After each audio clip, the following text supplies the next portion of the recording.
Thank you for joining the Connection Point End Times News Briefing podcast.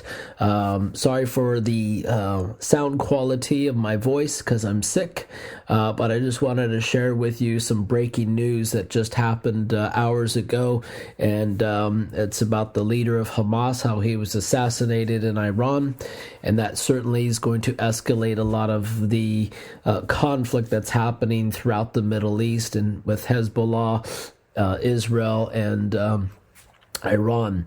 I'm going to show a clip from the ABC News, and this particular correspondent gave an excellent summary of what's going on and what can take place. So let's stay tuned on what's going to happen in the days, weeks, and perhaps even months to come as this certainly shakes things up. So here's the John, news clip. What more details do you have, and what can you tell us about Ismail Haniyeh? Well, Catherine, this is huge news, obviously. The significance of this is that within the space of a few hours, a key Hezbollah leader, Fouad Shukr, has been killed in Beirut, and in Tehran now, the Hamas chief, Ismail Haniyeh, has been killed. So, in my view, I've just spent a lot of time in the region, in Iran, Lebanon and Israel. I think this is the beginning of the next phase. I think it's now really notched up dramatically, and Iran now will make the decision, do we have a calibrated response to this, or is it all-out war? And I think in Tehran now, from talking to people there a couple of weeks ago, they will be thinking now of activating Hezbollah, of all-out war.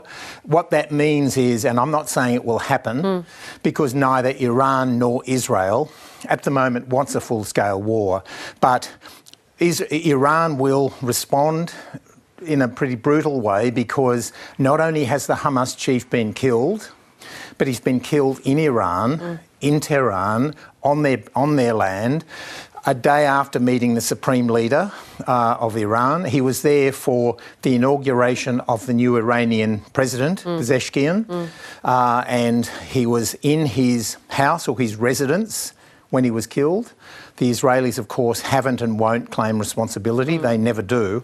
But the fact that the message from whoever did this is, to someone like him, is you can run, but you can't hide. Now, it's important to note he's not the military commander in Gaza of Hamas. That's Yahya Sinwar, who still is, if you like, on the loose, hasn't been caught or killed by the Israelis. But this is the political leader. This is the international face of Hamas, killed, dead in Iran. He was also the negotiator in Gaza ceasefire talks. I mean, does that now stand aside because you're looking at the proposition of the potential all-out war, as you say? Look, I think that any ceasefire, and it was slowly nudging towards a possible ceasefire deal, in my assessment, any idea of a ceasefire now is off. Look at it from the point of view now of the Hamas negotiators, because Ismail Haniyeh lives in Qatar. Yeah, he was visiting Iran. The message to the other negotiators is, we were on the brink of a ceasefire, and they were very close. The Americans thought they were within days. Someone has now shot dead our key negotiator. And they will say it's the Israelis, we cannot now make a peace deal with you. So the thing to watch will be those 150,000 or so missiles along the south of Lebanon, south of the Litani River.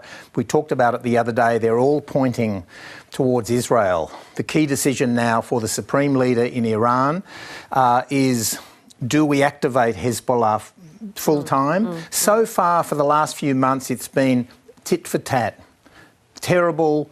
All the children killed the other day. By the way, Hezbollah denies that they were involved in that, which is slightly unusual because Hezbollah normally claims any... In Golan Heights? Is that what that's you're in the referring Golan to? Heights, which is occupied by Israel, Syrian territory originally.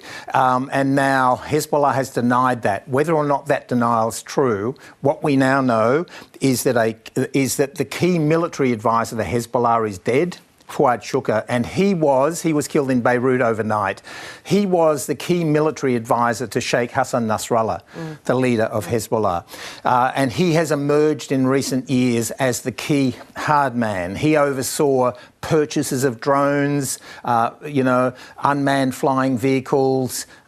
He was in charge of overseeing a lot of the weapons that were coming in from Iran through to Hezbollah on the border.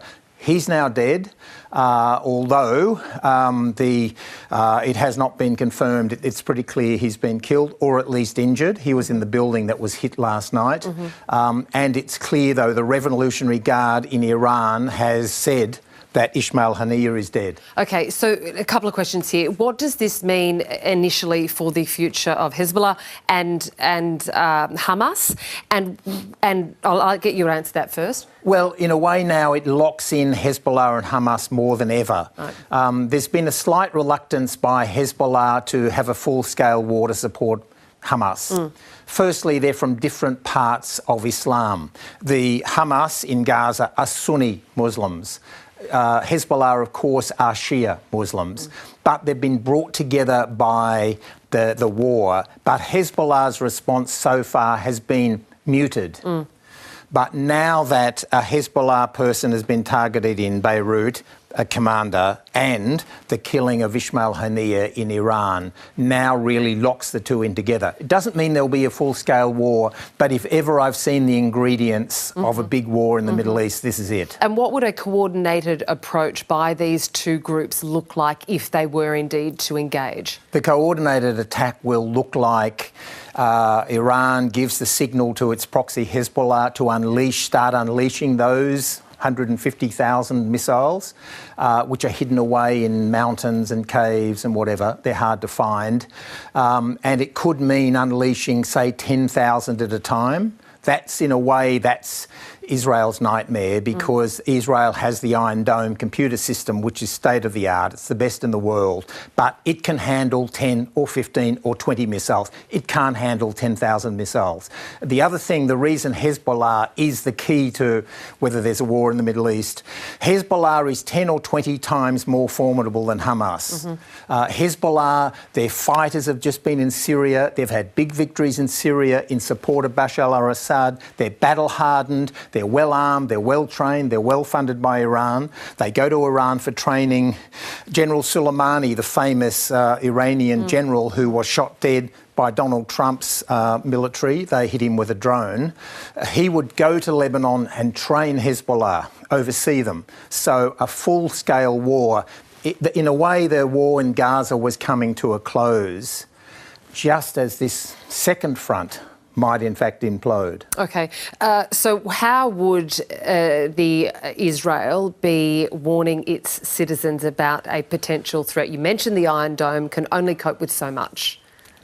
Well, the other interesting thing from the point of view of Israelis is that they are now feeling more under attack than ever. When I was there a week and a half ago, 3 o'clock in the morning, I was staying at a hotel right on the beach in Tel Aviv. Massive explosion just down couple hundred metres away near the US consulate. That was a drone from the Houthis in Yemen. So Israelis are already feeling they're under siege. Israelis know how formidable Hezbollah is. They had a war with them in 2006. It was more or less nobody really won the war. And they know Hezbollah has a lot of the Iranian missiles, the Fajr missile in particular, which they can fire from southern Lebanon and can hit the south of Israel, not just Tel Aviv, all the way south. Hamas does not have that sort of missile capability. So Israelis tonight will be thinking, dreading the idea that this could be the next big war. And just very briefly, John, the war in Gaza, where does it leave that? Well, Israel won't want to be fighting on the two fronts at the one time. So Israel will want that to come to an end. But the key negotiator for Hamas is now dead. An extraordinary development in the last hour or so. John Lyon, thank you. Thank you.